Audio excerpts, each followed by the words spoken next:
here's an interesting entry into the subgenre of movies that add the word lady to existing titles.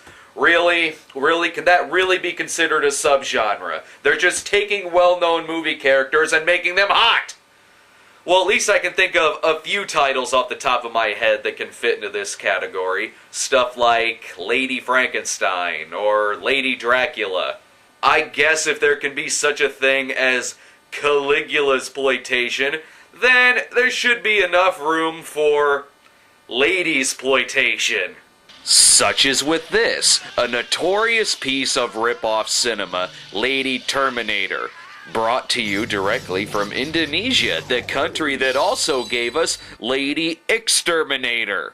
With Lady Terminator, we have a movie that at first seems like it would be impossible that this is going to morph into some kind of Terminator ripoff.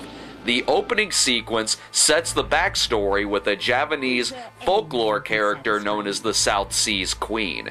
In what right now seems like something out of Indonesian Teeth, the South Seas Queen lures men into her castle and kills them by acting out a scenario from every pro-abstinence lecture ever given.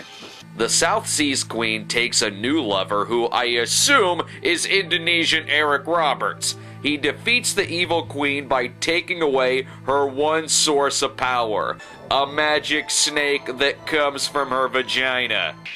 I guess it could probably be pretty easy to fall prey to someone who will chop your dick off with their vagina, but if this said person has a snake coming out of her privates, best not sleep with her. The South Seas Queen vows vengeance on the man by claiming she will rise again to kill his great-granddaughter in the future. Or, you know, she could just get revenge on him by killing him right there. Seems like if she killed him right then and there, then that would, in theory, also kill the great-granddaughter, because she would then cease to exist. But, you know, whatever, Your Royal Highness. At this point in the thing, the only similarity to any of the Terminators is the fact that it has the word Terminator in the title sequence. Yeah, like that doesn't scream out alternate title. But remember that we are only about 10 minutes into this 80-minute movie. So the question is, does this seemingly undiscovered episode of Sinbad turn into a Terminator ripoff?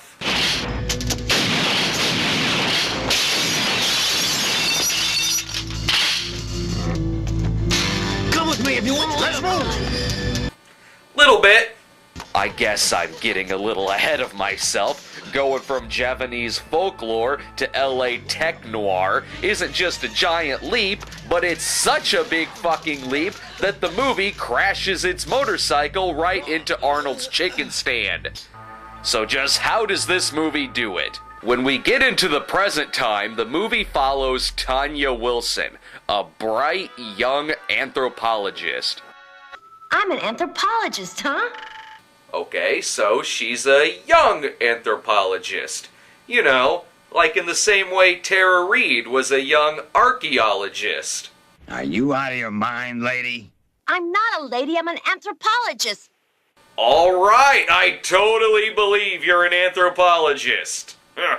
Tanya swims down to the bottom of the ocean, and we don't exactly see what happens to her, because the movie switches gears to Lady the Perfect Storm all of a sudden. And then when we cut back to Tanya, she becomes possessed by the South Seas Queen. Does she make any attempt to impersonate the previous actress we saw playing the Queen? No, she just turns into the Terminator, although she doesn't quite see in T-800 vision. Here it's more like peephole vision, which later morphs into Love's theme vision. The Lady Terminator is now on her mission to hunt down the great-granddaughter, Erica, who is a local nightclub singer.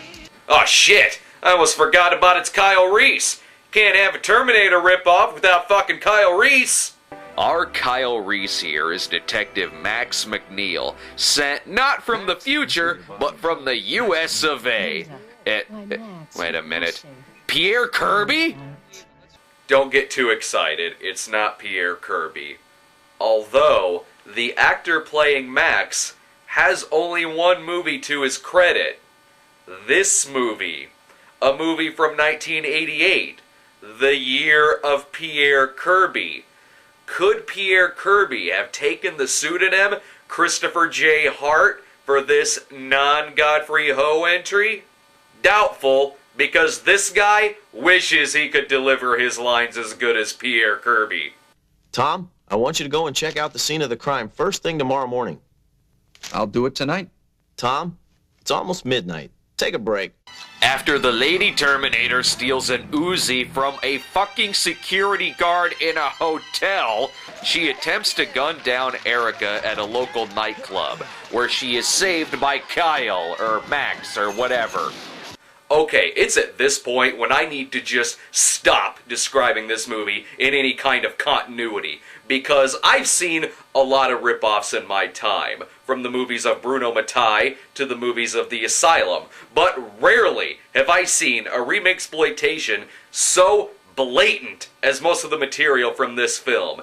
If you've seen this movie and have not seen The Terminator, you might as well go ahead and say that you've seen The Terminator, because, big or small, this movie hits on about every single one of that movie's notes. From the naked Terminator getting her clothes from street toughs, to the techno bar, to the Terminator chasing them in a cop car, to the love scene with the emphasis on their hands, and to the fucking police station shootout scene.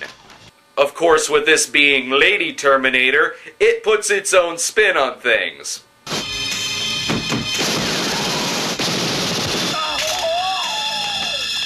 Yep, a lot of destruction. They even figure out a way to work in the eye surgery scene. An old prophet turns up in the police station, and at first, it seems like she can't kill him. Maybe because, as you can see here, she isn't pointing the gun at him. But then she does.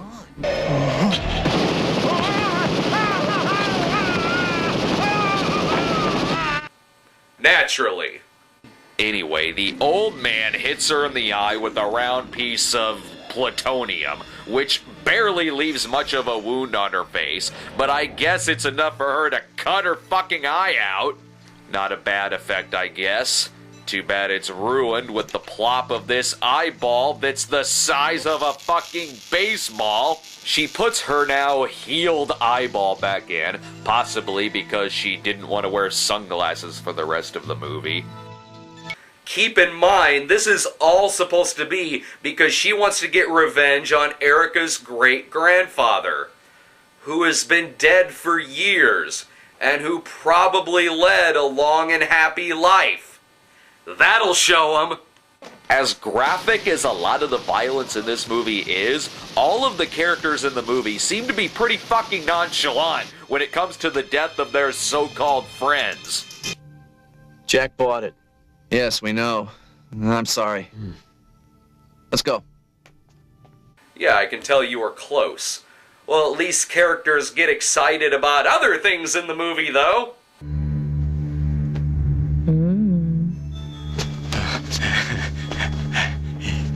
I gave this actress some flack earlier, but here in these action sequences, she's not bad. She's got a crazy, sexy, angry thing look to her eyes. She looks fantastic in leather. She's fast and looks hot with a gun, though she's not quite as strong as Arnold. But then we're later reminded of what her performance was like when she talked. Where is Erica? Where? Could be worse. Could be Kristanna Loken. The movie's climax is this ridiculous battle sequence, which seems like it wants to one-up the Terminator's climax by bringing in helicopters and tanks and Max McNeil's American buddies. You know the guy is American because he looks like Nick Cage, has a mullet, and appears to be stoned all the time. Look at it!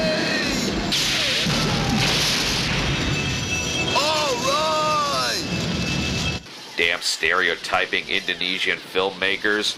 Not only that, the movie seems to have the same music composer as Nail Gun Massacre.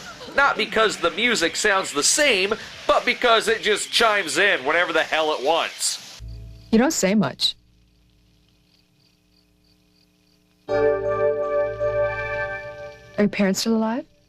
One thing that drives me nuts about this thing is that other than the title and everything that goes on in the movie, it never comes out and admits that yes, we have ripped off the Terminator.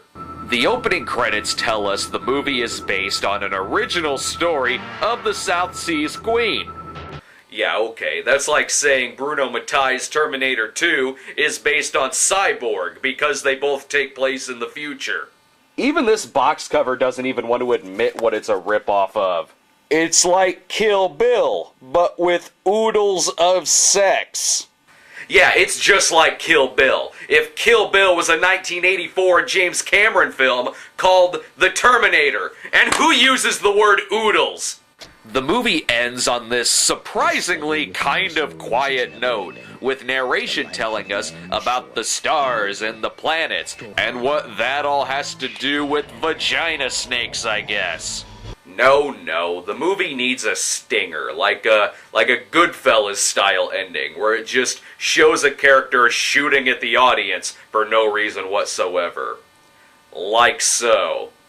The stars look on. They have been here long before mankind appeared on our small planet, and will be here long after we are no more.